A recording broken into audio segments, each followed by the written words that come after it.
kama kuna jambo lolote ambalo lilikuwa linataka likukatishe tamaa, ni kwa sababu umekuwa ukiliangalia kwa namna ya kikawaida, ni kwa sababu umekuwa ukiona, ukilichukua katika mtazamo wa kikawaida. Hembu lichukulie katika picha ya Mungu, mweke Mungu katika hilo jambo. Usilitazame hilo jambo, mtazame Mungu katika hilo jambo. Unapomtazama Mungu katika hilo jambo, utaona ya kwamba Mungu hajawahi kushindwa na matokeo yake hautakata tamaa. Unajua, okay, ngoja niwaambie kitu. Let me tell you something. Hii sio hadithi. This is not a story. Sio hadithi. It is not a story.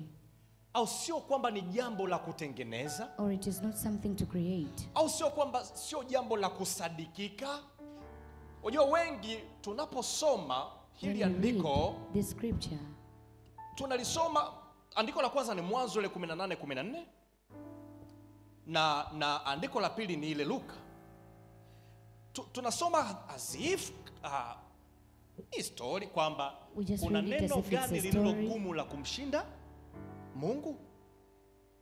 Tunaposoma hilo andiko au hayo maandiko ni kama vile ni kwa ajili ya watu fulani, au ilikuwa tu labda kipindi kile kwa ajili labda ya Ibrahim, au kwa ajili tu ya Mariam, au kwa ajili. Wengi tunashindwa kuliweka au kulitumia kwa ajili yetu sisi wenyewe na kutupa. Lakini this is real. Lakini hii ni halisi. Hakuna jambo ambalo linamshindwa Mungu. There is nothing that God cannot do. There is nothing. Usidhani ya kwamba ni story.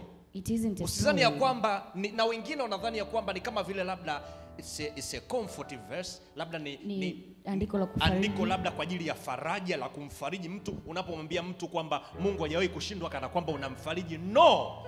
Sio kwa ajili ya faraja, it's a fact. Comfort. Ni kwa ajili ya uhalisia na kweli Mungu hajawahi kushindwa. God has never failed. Wakapo wananielewa? Makofi kwa Mungu aliye hai. Clap hands to the living God. Mungu hajawahi kushindwa na kamwe Mungu hatakuja kushindwa. Amen.